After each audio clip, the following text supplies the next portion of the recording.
So this is actually the first of a 5-part series, and we've called it Legacy of Leaders, 10 Leadership Principles We Can Learn from Great Leaders. So the question we should begin with is, what exactly does Jewish leadership mean? What is that? It's rather an ambiguous term. Is it people who are Jewish, who are in leadership roles?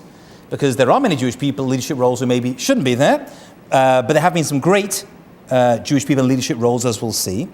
It can also mean, which is going to be really a main focus of our program, leadership in a Jewish way, which could mean Jews in positions of leadership, but it can also possibly mean non-Jewish leaders who have maybe inculcated through various different ways Jewish ideas of how they actually lead. So it's going to be 10 principles we're going to do, and over a 5-week period, that's 10, carry the 5, and the 2, divided by 7, 2 each week. Does that work out right? Yes. Okay. So we're going to do 2 each week, and we're going to start with 2 today. So we're going to jump straight in at these. Well, let's start with a quick story.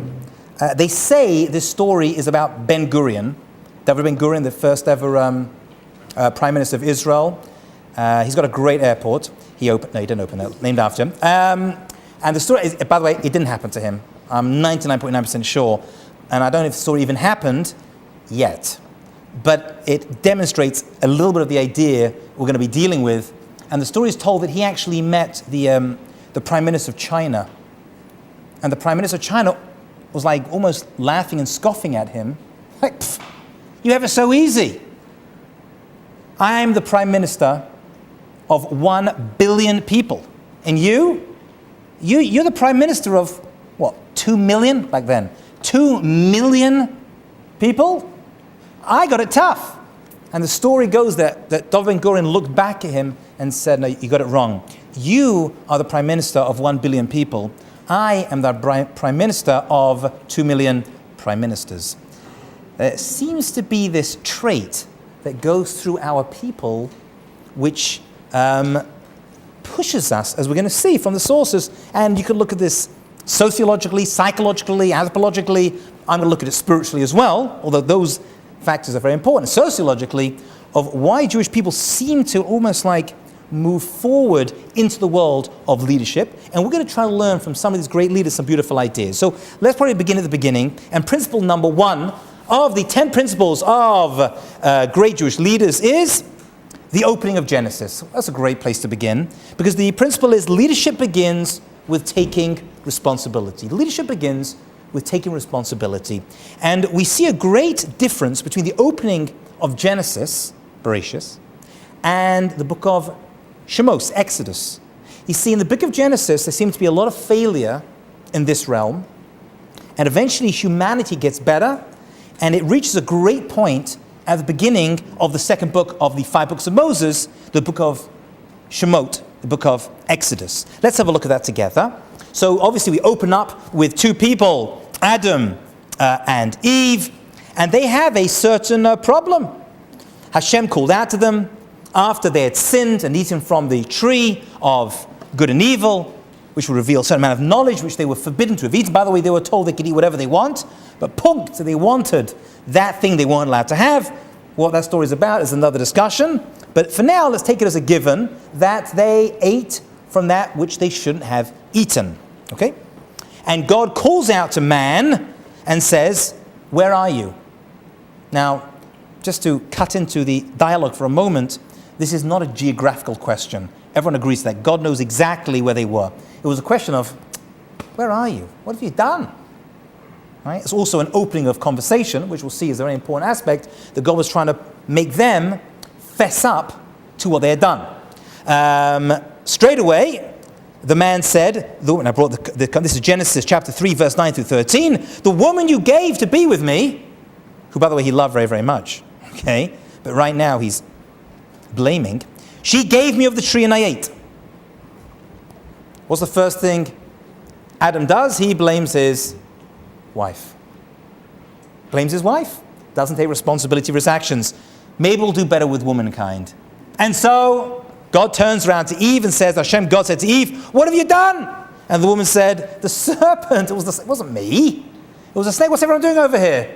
They're all pushing the blame. No one is taking responsibility for their failed actions. And this continues into the next generation. We know that we have someone called Cain and Abel, Cain and Hevel, we say in Hebrew. And we know they were in a field. And for one reason or another, Cain became jealous of his brother Abel, and he ends up killing him. Right? The first murder that we see in history. And Hashem said to Cain, where is your brother Abel? Now, once again, God knows where he is. Two possibilities. One is he's trying to help him to bring out the truth. But once again, he fails to take responsibility. And he says, I don't know. And look at the words, very, very important words. I don't know. Am I my brother's keeper? Am I my brother's keeper, he says. And it's left as a question. God doesn't turn around and say, yes, you are, by the way. It doesn't say, nah. He leaves it as a question. So the commentators jump on this and like, why is it left as a question? Why didn't God answer him and say, actually, you are responsible to what happens to your brother, to your fellow man, your fellow woman. You are responsible. So there's a great Jewish commentator by the name of Rabbi Samson Raphael Hirsch, who lived in the 1800s in Frankfurt on Main, one of the great Jewish leaders, who really turned around German Jewry, actually, in a great way. He gives an incredible answer to this one point. He says it had to be kept a question because to some degree it's rhetorical. In other words, am I my brother's keeper? And the answer is, we're not going to answer that. We're going to leave it as a question that's now going to have to pass down through history, Jewish and world history, and every generation is going to have to ask themselves, am I my brother's keeper? See, had he answered it, I think it would have been his answer and only him. But if you leave it open as a question, says Rabbi Hirsch, it remains a question that everyone has to ask themselves. And everyone's got to come to the answer, which is, yes. Yes, you are. But every time a new leader comes forward, a new person comes forward, they have to say, am I my brother's keeper? Am I responsible for other people? And he carries on, actually, not so well. We have someone called Noah, him of the great ark fame. And Noah had another challenge. Right? The world was about to be destroyed. And people don't realize that Noah was a great, great and righteous person. Right? You shouldn't diss on Noah. However, he was lacking, the rabbis say, in one area, and that is what he was meant to do was, quote unquote, save the world. And the fact that he had that mission means that he was able to do it.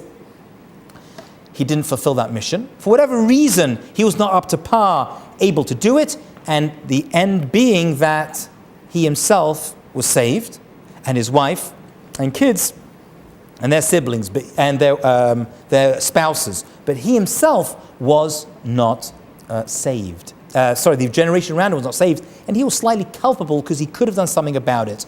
And that carries on for another 10 generations until we meet Abraham, Avram Avinu. And now, with the advent of Avram Avinu, what we consider to be the first Jew, actually he wasn't, but the first real ancestor that we look back to, him and his wife Sarah, suddenly things change.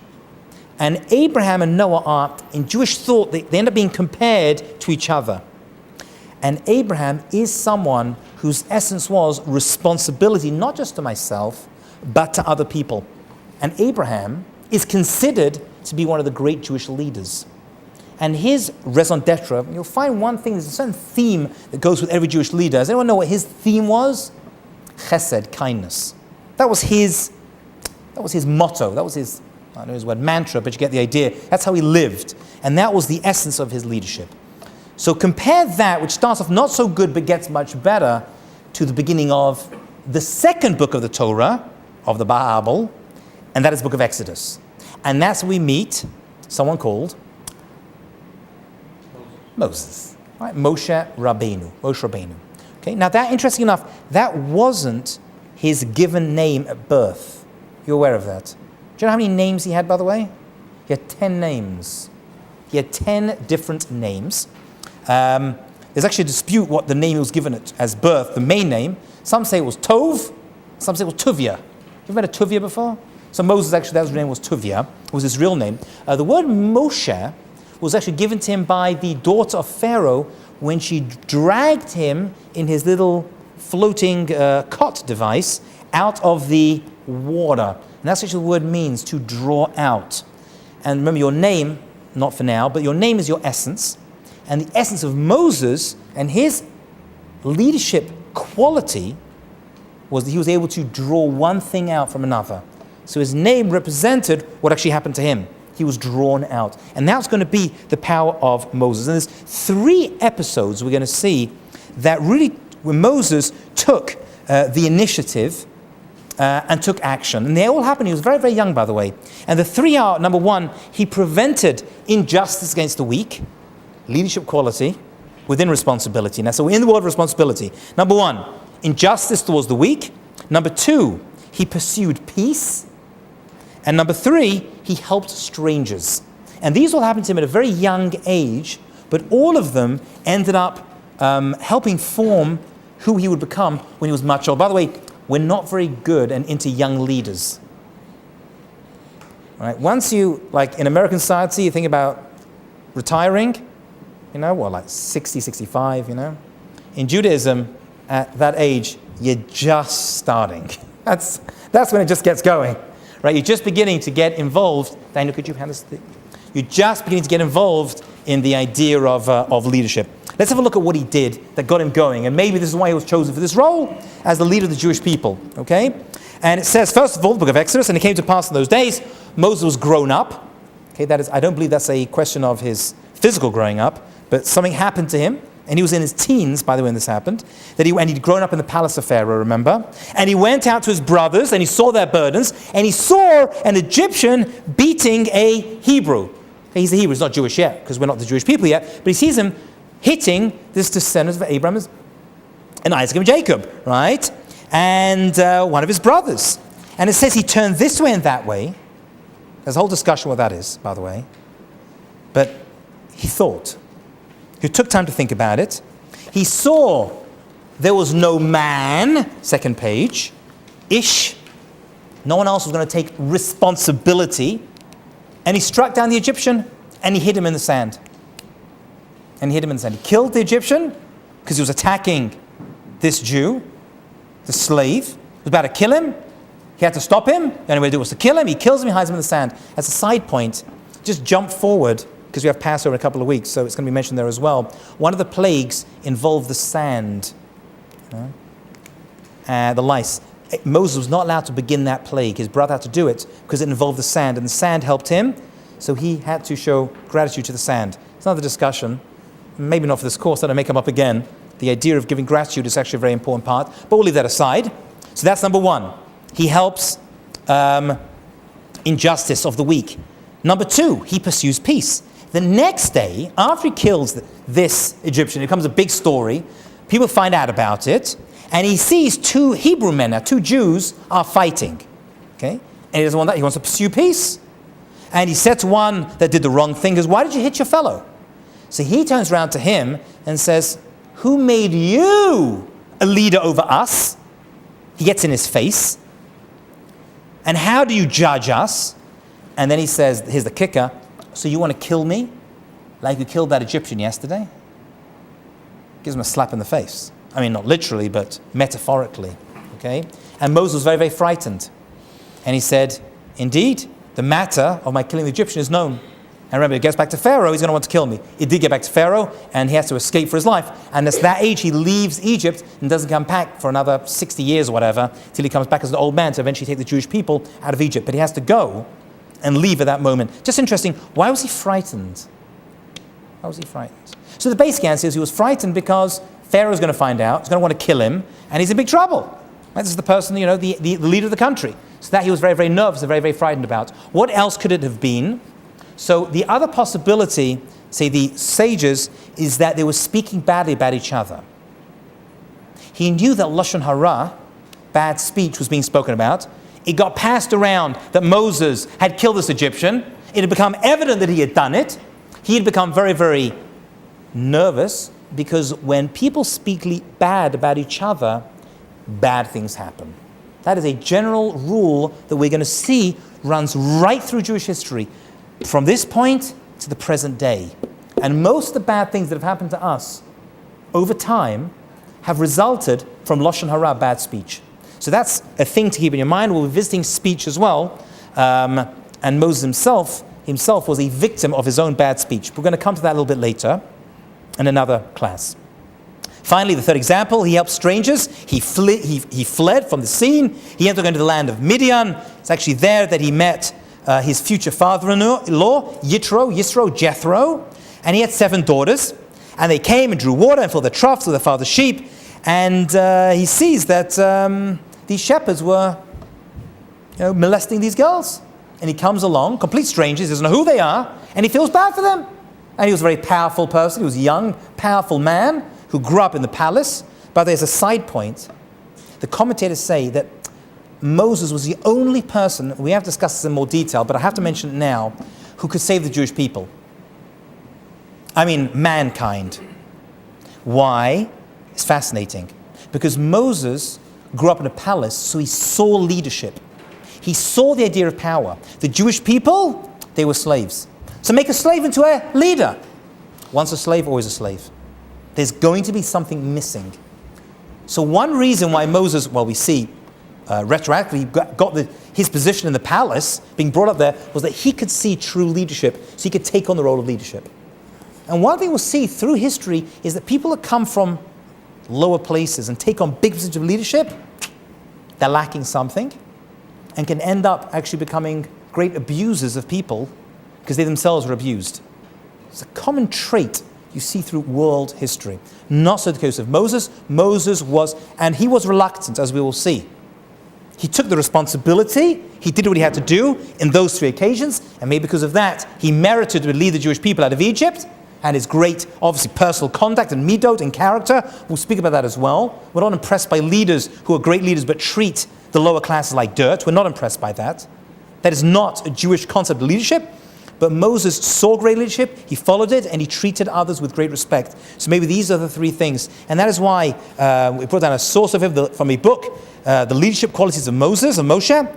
Moshe is characterized as an individual who is incapable of standing idly by while an injustice is being perpetrated. He couldn't handle it. That's who he was. That's who he was. He was someone, when he saw injustice, he had to do something about it. I'm going to go out on a limb and I'll say that trait of Moshe Rabbeinu, of Moses, has passed down through our people. You can call it psychologically, sociologically, emotionally. I'm going to add spiritually that as well. That's who we are. You may have noticed that Jewish people always seem to be running the charities, starting charities, trying to help other people, give charity way out of proportion to their numbers. Want to save the whale, save the penguin, save the planet. There's always a Goldberg, a Goldschmidt, a Cohen, who's like somewhere in there. It goes back. It's planted deep inside us. And he says that's despite the consequences he may face. He nonetheless feels obligated to an act to undo and correct the injustice. We are vehemently against injustice. One reason is that we started as slaves. And that's the reason we did start as slaves, so that we would not make other people slaves. God started our nation, not as big. We didn't start as accountants and lawyers and business people, all right? No. That's not we started humbly as slaves. One reason is so that we should realize that we should never make other people slaves. One of the reasons the rabbis bring down. Okay? And he became the right person in the right place where there were other men who were able to do it. And he recognized the situations. And that is why it says in Pirkei Avot, which is a collection of sayings by great sages, in a place where there are no leaders, strive to be a leader. If someone else is going to get the job done, that's okay. Don't do it because, I feel like I'm a leader, I've got to do something. No. If there is a gap, if there is a place, and you can add something, then you become a leader. Where was Moses chosen to be the leader of the Jewish people? Anybody know?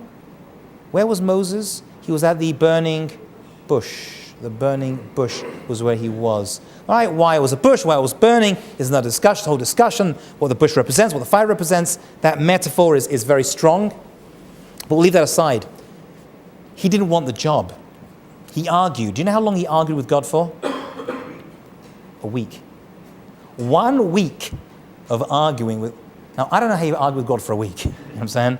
And we all get upset sometimes, and maybe a few seconds, a minute, an hour. But a week, head on. head on. Not the first time he argued with God, by the way. It's going to happen a few other times. He's going to do that. But who did he want to become the leader of the Jewish people? Who did he suggest? His older brother, Aaron. That's correct. Because Aaron was the one who was there with the Jewish people in Egypt, in Mitzrayim. He was their quote-unquote chief rabbi. He was the obvious choice, and he wanted his older brother. He didn't want his older brother to hate him. He obviously thought he was a better person for it. God says, no, it's not for him, it's your job. He will have a great job. He'll become the high priest. Talk about him in future classes. He was also a great leader, as we'll see, in his own way, but not Moses. Moshe Rabbeinu's leadership level of leadership and clarity, of prophecy, was way above anybody else. Okay? So we're going to see that at the heart of Judaism, and I've listed this over here, there are three beliefs about leadership. According to Judaism, there are three beliefs that we have about leadership. Number one, we are free. We are free people. We have free will. We can decide. Even in the harshest of places, one person I'm going to focus on is someone who I greatly admire. I've yet to meet him, but I do plan to meet him one day. Anatoly Sharansky. Natan Sharansky. I read two of his books. His autobiography, Fear No Evil. A lot of ideas of this course are going to come from him as well. He was a person who was not free. He was in a prison cell in solitary confinement for years. For the heinous crime of teaching Judaism and Hebrew to some Jews in Russia. That was the crime. That was it. Okay. Gets married. She manages to escape to Israel, and he's then put into the gulag for a long time. And even he said that, and one quote, which I'm going to get exactly for you, is that although I was in solitary confinement, and they had me physically, they never had my spirit. I was a free person. Okay? And we're going to see more from him, an incredible person who's still very active today. Number one, we're free. Okay? Number two, we are responsible. Right? That is a concept, as we saw already. Responsibility is the key trademark that we should have. And number three, probably most important, is together we can change the world. Together we can change the world. The world can change. It can become better. We are not pessimists, although this idea of Jews always complaining, always upset, the eternal Jew is this terrible Nebuch. That is not the Judaism's view. It will get better, it can be better, and we can change it. Okay? I want to jump to a woman. It's been too male-centric, this class so far. Let's come to one of the great Jewish leaders of Jewish history who had an unenviable task. Her name was Esther. Her real name was, anybody know? Hadassah is correct. Hadassah. Now, we see from her story, it's actually, if you look at it, it's an incredible story. First, it's just a fascinating read of what this woman went through. But it was highly, highly unpleasant. And that's why I give it as an example of taking responsibility, because that's still our theme now. Principle one is not always pleasant or easy. So just a quick 60-second what's up with the Purim story. The Jewish people had been exiled by Nebuchadnezzar with the destruction of the first temple. And the Jews were told they'd be in exile for 70 years. Problem was, they didn't know where the 70 years began and ended. Well, began and ergo where it ended. They found themselves, for the most part, in Persia, Paras, mostly in a city called Shushan, which is actually modern-day Hamadan, which is a city that still exists. And there was a Jewish leader who existed. His name was Mordechai, a great person and a prophet, and one of the leaders of the generation in the Great Assembly. And he had a cousin, a very, very beautiful woman. Different opinions how old she was. Some say she was very young. Some say she was in about 30s. Some say 40s, 50s, or maybe 60s. Different opinion how old she actually was. Okay, but we'll leave that aside. I know the image we have is some young, princess, but may not be. And then it was Esther because she was Esther. She was hidden.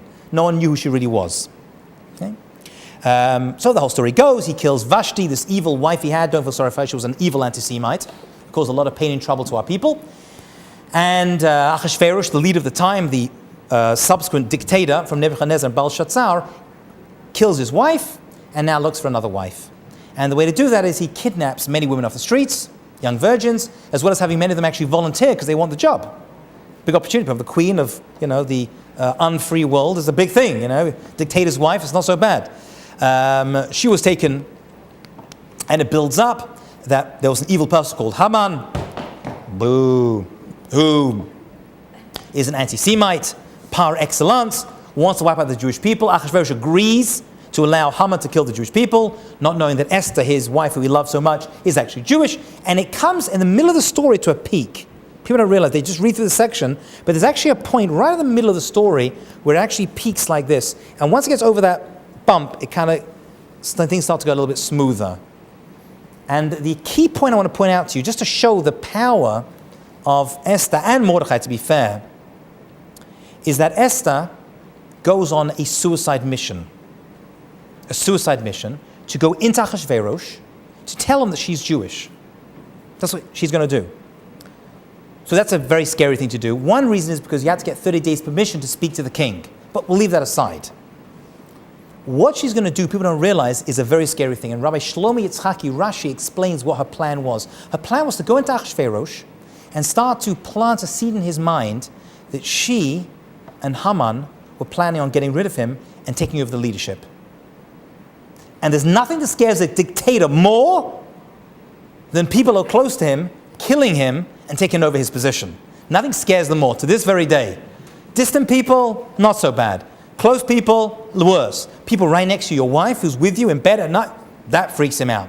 So he starts to get very, very scared. Now, it's a suicide mission because he could turn around, shot Haman, or whatever the ancient equivalent was, and killed her as well. She takes a gamble, a risk. Before she does that, however, when Mordechai suggests she goes in, she says no. She says, you're crazy. I'm going to die. I didn't get permission. And the insinuation that I'm having this with is certain death. Look at the words inside. Mordechai replies to her, halfway down page 3, and says the following words. Do not imagine you will be able to escape in the king's palace any more than the rest of the Jews. If you persist in keeping silent at this time, relief and deliverance will come to the Jews from another place. And who knows, but this is the kicker, my favorite line, and most people's favorite line in the time of Megillah, whether it was for such a time as this that you attained the royal position. What's he saying? 3 things. Number 1, if you don't step up, you're not going to escape. You're Jewish, it's going to get family, you're Jewish, he'll kill them, he'll kill you. So don't think because you're some high and mighty, powerful leader right now, you're going to escape. Number 1, don't rely on the safety of your leadership. 2, God will find someone else. The Jews are going to get saved. It's going to happen. And if it's not you, will find someone else. And it won't be Megillat Esther, it'll be Megillat Shoshana, Shirley, Barbara, whatever. But don't think that the matter is dependent upon you. And here's the best part. Your life has come down to this moment. This is your mission, and now you got to do it. If you don't grab it, you're missing out on your life's mission, a very scary concept. I mean, encoded in that is that people have a mission. In her case, one big mission, maybe the rest of us is many of them. According to some commentators, I read 42, but we'll leave that aside. That you are going to have to do this job. It's your job. And she steps up, takes responsibility, and goes in. And sometimes, just like Esther, you have to jump. When the Jewish people were standing, this is at the creation of our nation, at the Reed Sea, also known as the Red Sea, could be either.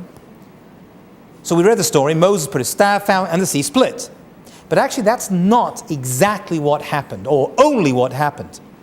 It says Moses stretched out his hand over the sea, Hashem moved the sea with a strong east wind all night, he turned the sea to damp land, the water split. The Talmud says there's another character in the story we're not told about, and his name was Nachshon ben Aminadav.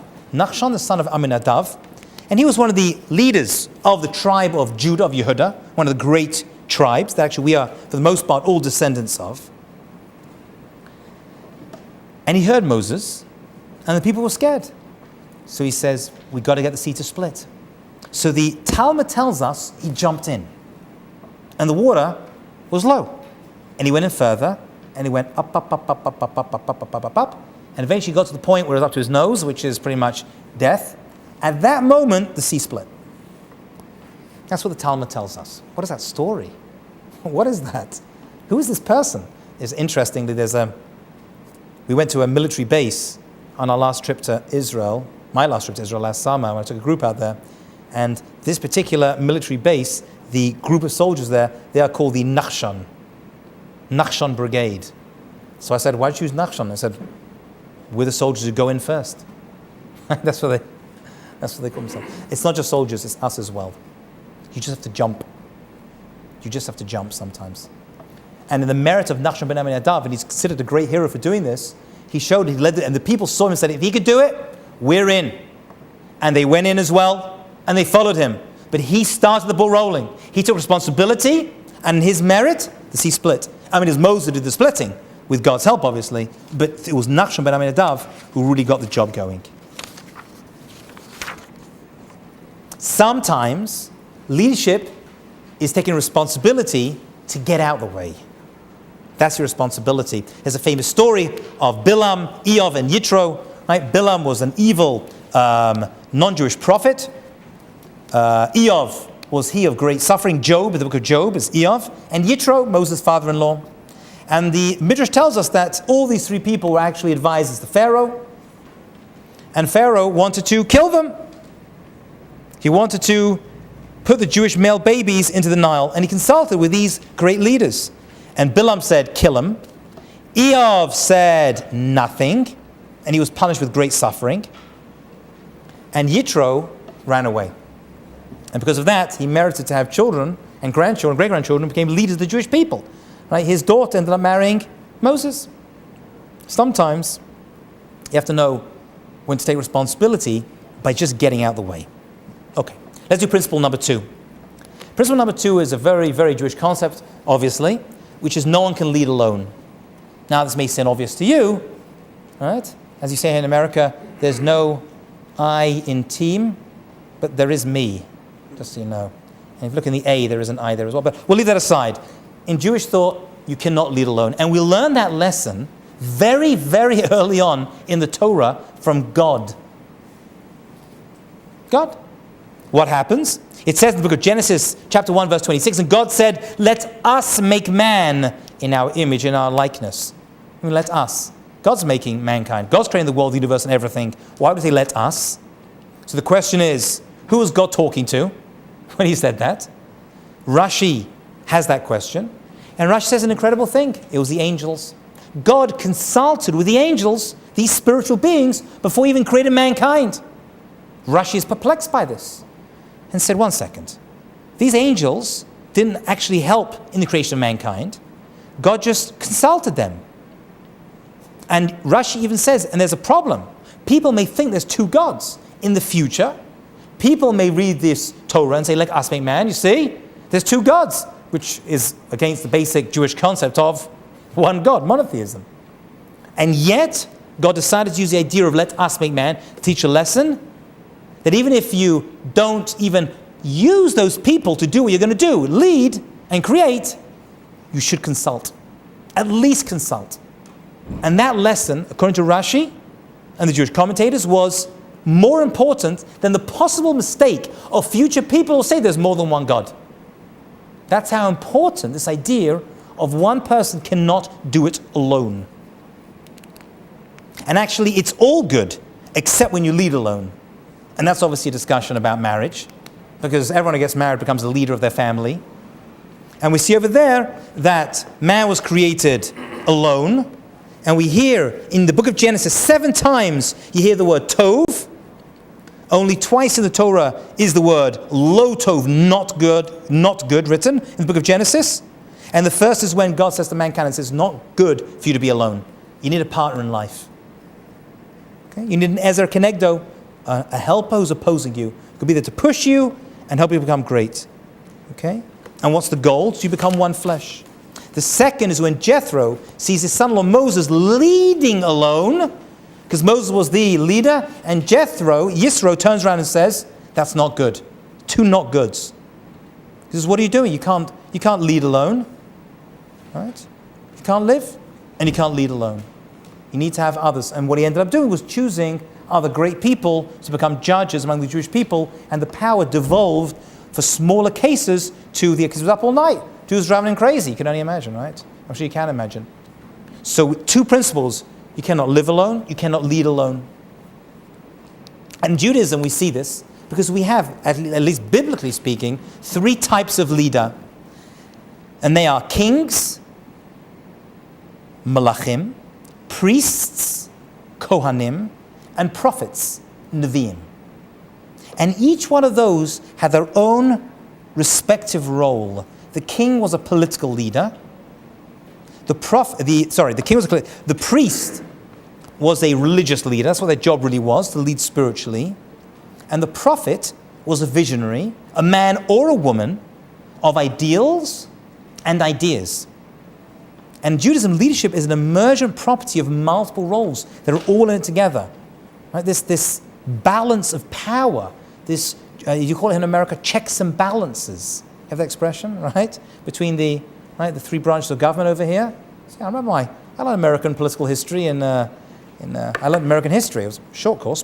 But you get the idea. The idea of checks and balances between these roles. Each one has their own particular role. No one person or one group takes over the entire Jewish people.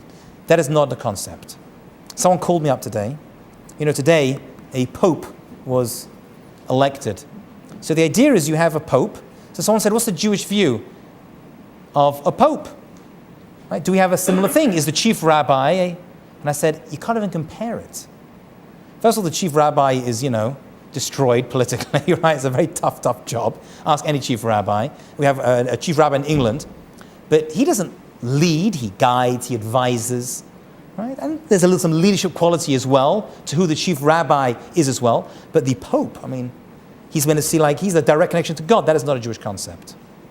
That is not a Jewish concept. Everyone is meant to find their own personal connection.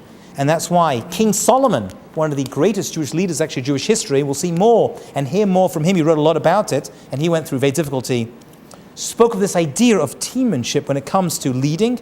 And he says 2, as in the book of Kohelet, 2 are better than 1. For if they fall, the one will lift up his fellow. But woe to him that he is alone when he falls, if he has no other to pick him up. And as we're going to see, King Solomon was speaking from experience. He led at the greatest time of Jewish history. Right? The construction of the first temple is actually considered to be one of the greatest times of Jewish history we've ever known, of great unity. And it was also there when he saw the breakdown of Jewish history as well. So he knew the most of what he was talking about. We'll be looking at a lot of his words and ideas as well as we travel through this course.